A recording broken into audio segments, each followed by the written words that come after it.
మనిషి ఉండగా పెద్ద మనిషి మాట్లాడుతుంటే జర పెద్ద మనిషి కూర్చోమంటే కూర్చున్నా.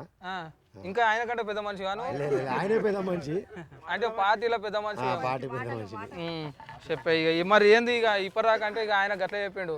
ఇక బస్తీలో బస్తీలో తిరిగితే స్తంభాలకు లైట్లు సకా లేవు, ఆ వైర్లు కూడా గట్టిగా గాలేస్తే కింద పడుతున్నాయంట. ఇక మేము ఎట్లుండాలంటారు చెప్తున్నాం. ఇంకోటి నీళ్ళ ముచ్చట చూస్తానేమో ఇక ఆ నీళ్ళు ఈ నీళ్ళు అన్నీ కలిసి వస్తున్నాయి. ఏ నీళ్ళు? మోరి నీళ్ళు, నల్ల నీళ్ళు రెండు కలిసి వస్తున్నాయి. అది కూడా 4-5 దినాలకు ఒక పారి వస్తున్నాయంట. మరి నిన్నెందుకు అడుగుతున్నాయి ఈ ముచ్చట నన్ను? నువ్వు అట్లా కూడా అంటావేమో. 2 ఏళ్ళు మీరు ఉండేనంటగా. మేమున్నాము, మేము చేసిన అభివృద్ధి ఇంకెవరైనా చేసినారు అడగండి, వాళ్ళని అడగండి. ప్రభుత్వంలో వాళ్ళు ఉన్నారు, కానీ ఇచ్చిన 18 నెలలలో దాదాపు 3 కోట్ల పని చేశాము. దాన్ని ఆన్ రికార్డ్గా మాట్లాడుతున్నాము, ఏదో మాటలకు కాదు. మేము అభివృద్ధి చేశాం కాబట్టి నిజానికి ప్రజాకారుల పాలన ఎంఐఎం చేసిన 15 సంవత్సరాల నుంచి మాకు ఇక్కడ ఎంఐఎం ఎమ్మెల్యే ఉన్నాడు. మళ్ళీ ఇప్పుడు 2 సంవత్సరాల నుంచి కొత్త ప్రభుత్వం వచ్చింది, ఏదో కారెక్కి వచ్చిందంట ఆ ప్రభుత్వము. 2 సంవత్సరాల నుంచి వచ్చింది ఆ ప్రభుత్వం. మళ్ళీ మాకు చేత కానప్పుడు వాళ్ళు చేపియాలి కదా. మేమైతే ఆన్ రికార్డుగా చూపిస్తున్నాం, తెల్ల కాగితం మీద నల్ల గీతం కొట్టుకుని రాలే. గవర్నమెంట్ ద్వారా చేసిన పనులు 3 కోట్ల పనులు చేపించాం 18 నెలల్లో. వాళ్ళకు మళ్ళీ జ్ఞానం ఉండి మాట్లాడుతుండ్రో జ్ఞానంతో మాట్లాడుతుండ్రో వాళ్ళ విజ్ఞత మీద ఇచ్చేస్తున్నాం ఆ విషయాన్ని. మేము 3 కోట్ల పని చేశామన్నట్టు జిహెచ్ఎంసీ రికార్డులో ఉంది, మా దగ్గర రికార్డు కూడా ఉంది. 3 కోట్ల పని చేశాము. కార్పొరేటర్కి ఏ స్థాయి హోదాలో పని చేయాలనో దానికైనా మించి మేము పని చేశాము. దానికి వాళ్ళు ఎక్కడ పెడితే అక్కడ మేము చర్చ పెట్టుకోవడానికి సిద్ధంగా ఉన్నాం. 3 కోట్ల పని చేసిరంట. 3 కోట్ల పని అనేది మీరు సార్ ఇప్పుడే మీరు ఒక విషయం చెప్పారు, శిశు మందిర్ స్కూల్ అని. ఆ గల్లీలో ఇంకొక గల్లీ ఉంది, ఆడ 7 లక్షల చిల్లరని ఒక బోర్డు పెట్టి రోడ్డు శాంక్షన్ అయింది, బోర్డు ఉంది, అంతా అయింది. దానికి జిహెచ్ఎంసీలో లెటరే అదే లేదంట. వీళ్ళు ఖాళీ బోర్డులు పెట్టుకోవడానికి ఉన్నారు, ఏం లేదు. రాత్రి 51 బోర్డులు పెట్టిరు, ఊరికడికి పెట్టిరు. రాత్రి ఏ కొంపలు మునిగిపోతున్నాయి, ఏం కొంపలు మునిగిపోతున్నాయి, ఇంకా లేవా? రేపు పొద్దుగాల కొంపలు మునిగిపోయినట్టు 51 బోర్డులు ధనాదన్ రాత్రి వచ్చి పెట్టి. వీళ్ళు ఎన్నడూ ప్రజా వ్యతిరేకాలే మాట్లాడతారు తప్ప వీళ్ళు మాటలు మాట్లాడారు. మా ఎమ్మెల్యే మా కార్పొరేటర్ దిగిపోతున్న తరుణంలో 18 నెలల్లో ఎక్కడ ఒక బోర్డు కూడా పెట్టలే. వీళ్ళు పోటాపోటీన వచ్చి మేము బోర్డులు పెడతామంటే శాంక్షన్ అయిన పనులు మా కార్పొరేటర్ దిగగానే 40 లక్షల పనులన్నీ ఆపేసిన ఘనత వీళ్ళకే దక్కింది. ఆపేసారు శాంక్షన్ అయిన పనులు. ఇప్పుడే ఒప్పుకున్నాడు 7,40,000 పని అలా శాంక్షన్ కాలే అంటే ఆ శాంక్షన్ అయిన పని లెటర్ మేము చూపిస్తాము. క్యాన్సిల్ చేసిన ఘనత వారికి దక్కిందో దక్కదో వాళ్ళని అడగండి.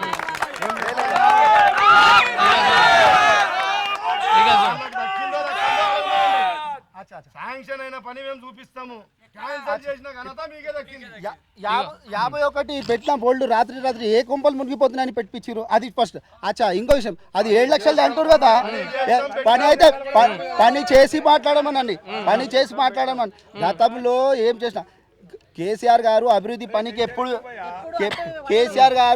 పని అడ్డుపడ్డాడు. పార్టీ ముందు ఉండి పని చేపించే పార్టీ, ఏకైక పార్టీ అలా ముందు ఉందంటే కేసీఆర్ గారి ప్రభుత్వం. కేసీఆర్ గారు చిన్న పిల్లలకు కానీ పెద్దోళ్ళకి కానీ ప్రతి ఒక్కరికి ముందుండి చేపించేది కేసీఆర్ గారి ఘనత ఉంది.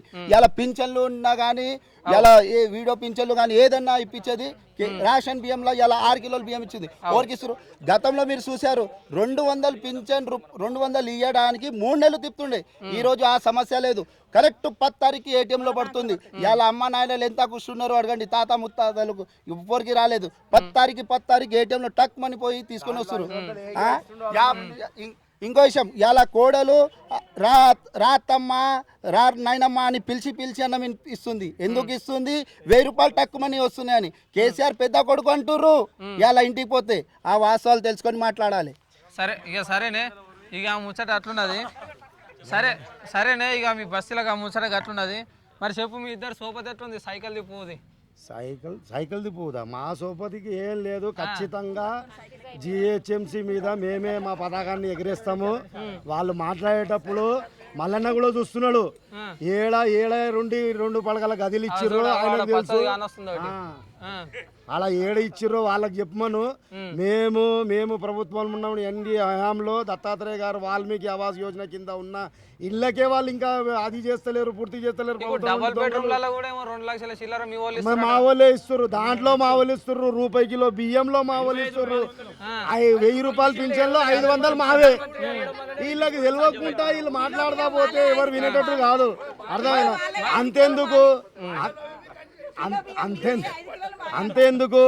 అంతేందుకు చాతగానిగా ఓరగొల్లుని డెవలప్ చేయకపోతే 90 కోట్లు నిన్నగాక మొన్న ఇచ్చారు. ఓరగొల్లు డెవలప్ చేయడానికి నిన్నగాక మొన్న ఇచ్చారు మా వాళ్ళు. మళ్ళీ వీళ్ళు మాట్లాడతారు మా సంస్కృతి నిన్నగాక మొన్న ఇచ్చిన సంగతి మీరు తెలుసుకోవాలి. మీరు తెలుసుకొని ఏ మిషన్ ఉన్నా సరే ఎవ్వరు పోతుర్రు, కేంద్ర ప్రభుత్వం దగ్గర ఎవ్వరు పోతుర్రు. 20 వేల కోట్లు ఇస్తే బీజేపీకి ఓటేస్తున్నారు వాళ్ళ నాయకులు. 43,000 కోట్లు ఇచ్చిన ఘనత ఈరోజు నరేంద్ర మోదీ గారు దక్కింది. కాబట్టి వాళ్ళు దయచేసి వాళ్ళతో నేను విజ్ఞప్తి ఒకటి చేస్తున్నా, మీరు పోటీలో లేరు. 20,000 కోట్లు మాకు ఇస్తే మేము పోటీ నుంచి తప్పించి భారతీయ జనతా పార్టీకి ఓటేస్తా అన్నారు. 46,000 కోట్లు ఇచ్చినాము. దయచేసి మీరు ఇచ్చిన మాట మీద నిలబడి మీరు ఈ ఎన్నికల నుంచి తప్పించుకోవాలని నేను చెప్తున్నాను. సరే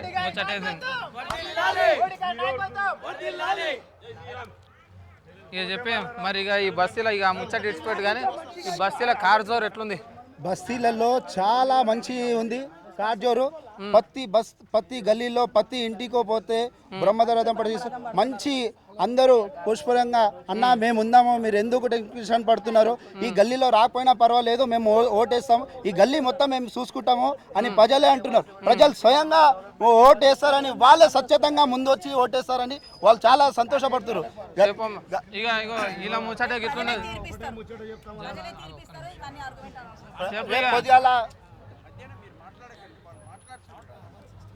ఇక చూడు ఏమంటున్నాడు, కారు గుర్తు మంచిగా ఇట్లా అంటున్నాడు. మరి ఇక మహిళలను కూడా మాట్లాడిపిద్దాం. మళ్ళీ ఇక మాకేం ఇయ్యలే అయ్యా నువ్వు మళ్ళీ అని ఇక వాళ్ళు అడుగుతారు. చెప్తాను నువ్వు ఏమంటావు? ఇక మీ బస్తీలకు ఇట్లున్నాయి, మరి ఓట్లు వచ్చినాయి, ఓట్లకి ఎట్లా తిరుగుతుంటే జనాలు ఏమంటారు? దగ్గర గత పాలకులు చేసిన దుర్భర దృష్టి ఈ రంగ రోజులో డెవలప్ కాకుండా ఉండడం. ఈసారి మేము మొదటిసారిగా కార్పొరేటర్ కి వస్తున్నాము. మేము తప్పకుండా గెలిచి తీరుతాం. ఏమంటారు పబ్లిక్? ఏమంటారు? బ్రహ్మరథం పడుతారు పబ్లిక్ మాకు. అంతేనా? మరి గెలిస్తే ఇవన్నీ ఏపిస్తారా? ఇవన్నీ తక్లీఫ్లు ఉన్నాయి. సమస్యలన్నీ ప్రతి ఒక్క సమస్య రాసుకుంటున్నాము. అన్ని సమస్యలు అన్ని రాసుకుంటారా? అన్ని రాసుకుంటున్నాము డోర్ టు డోర్. వీళ్ళు చేసిన సమస్యలన్నీ మేము తీర్చడానికే మేము అందరికి మాట ఇచ్చి వస్తున్నాం. ప్రభుత్వం మాది, తప్పకుండా కార్యకర్తల సంగతి పక్కన పెట్టండి. ఎలక్షన్ కొట్లాడే నాయకుడినే కిరాయికి తెచ్చుకున్నారు వాళ్ళు.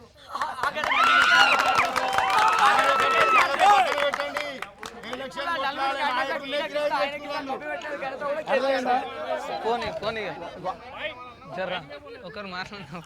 వాస్తవాలు తెలియదు. ఓసీకి డిక్లేర్ అయితే జర్నల్ డిక్లేర్ అయితే ఓసీకి సార్ ఫస్ట్ వస్తుంది. అది ఒకటి తెలుసుకోవాలి, దాని తర్వాత మాట్లాడాలి. వాస్తవాలు తెలియదు. చదువుకోతే తెలుసుకొని చదువుకొని రావాలి. మీ దగ్గర అమ్మకి ఇస్తే నాయనకి ఇవ్వాలి, నాయనకి ఇస్తే కొడుకుకి ఇచ్చిన తర్వాత వాళ్ళ బిడ్డకి ఇవ్వాలి. ఇది మీ దగ్గర రూలు. మీ దగ్గర ఉన్న రూల్ ఇది. మా దగ్గర కార్యకర్తలకు ఇచ్చే ఘనత, ఏకైక ఘనత ఉందంటే సరే మంచిదే. మరి నువ్వేమంటావే? నువ్వేమంటావే? ఇప్పుడు ఎట్లా ఇది ఓట్లు వచ్చినాయి కదా, ఇప్పుడు మరి మీరు తిరుగుతూ ఏమంటారు పబ్లిక్? మాకైతే బ్రహ్మరథం పడుతున్నారు. వాళ్ళు పోటీలోనే లేరు. ఇక్కడ మాకు ఎంఐఎంకే ఫైట్, వేరే పార్టీకి ఫైట్ లేని సంగతి కూడా వాళ్ళకి తెలుసు. ఇక మమేకమయ్యారు కదా, చూస్తారు కదా మీ టీవీలలో. మేము 100 సీట్లు తెచ్చుకుంటున్నాము. ఎంఐఎం పార్టీ కొట్లాడుతుంది 63 సీట్ల మీద. ఇక వాళ్ళు 63లో వాళ్ళు ఎట్లా మేయర్ అవుతారో, వీళ్ళు 100 సీట్ల మీద వీళ్ళు ఎట్లా మేయర్ అవుతారో రానున్న సమయంలో పబ్లికే చెప్తుంది. మేమైతే లంగరోజు డివిజన్ మాటకు ఎటువంటి సమస్యనే లేదు. ఖచ్చితంగా మేము గతంలో మేమే ఉన్నాం పోటీలో, ఈ రోజు కూడా మేమే గెలుస్తాము. తక్లీఫ్లు చెప్తారు, తక్లీఫ్ల కన్నా ఎక్కువ మేము పని చేస్తాం. మేము ఏదో ఆషామాషిగా పండుగ వచ్చినప్పుడు వచ్చే కార్యకర్తలం కాము, నిత్యం పబ్లిక్ లో ఉండే కార్యకర్తలము. ఇక చూడు విన్నారు కదా ఎట్లా అంటారో. మరి ఇక కారు గుర్తు నుంచి ఇక ఈయన షాప్ ఉన్నాడు, మరి ఇక ఇట్లకెళ్ళి సింగ్ షాప్ ఉన్నాడు మన పువ్వు గుర్తుకెళ్ళి ఏమంటున్నాడు అంటే ఇక పబ్లిక్ మాదికే ఉన్నారని మన పువ్వు గుర్తు వాళ్ళు అంటారు. అట్లనే ఇక వీళ్ళు సమస్యలకి తక్లీఫ్లు ఉన్నాయి, మరి జనాలు అడుగుతలేరా ఏం చెప్తారు? ఇక పెద్దసారి మీ దిక్కున్నాడు మరి అని అడిగితే ఏం లేదు అన్నీ రాసుకుంటున్నాం, ఇదివరకు ఎప్పుడు పోటీ చేయలే, ఇప్పుడు పోటీ చేస్తాము, మరి అన్నీ అయిపోయినాక రాసుకునే అన్నీ తీరుస్తామని అంటున్నారు. మరి ఇది లంగారావు ముచ్చట. మరి కెమెరా పోరలు తిరుమల రఘుతోటి నేను రాజన్నను ఇక వస్తున్నా మరి ఆఫీస్కు.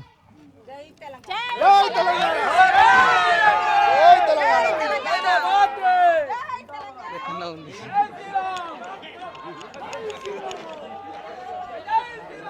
పోయాము కొట్లాడుకునేటట్టుంది.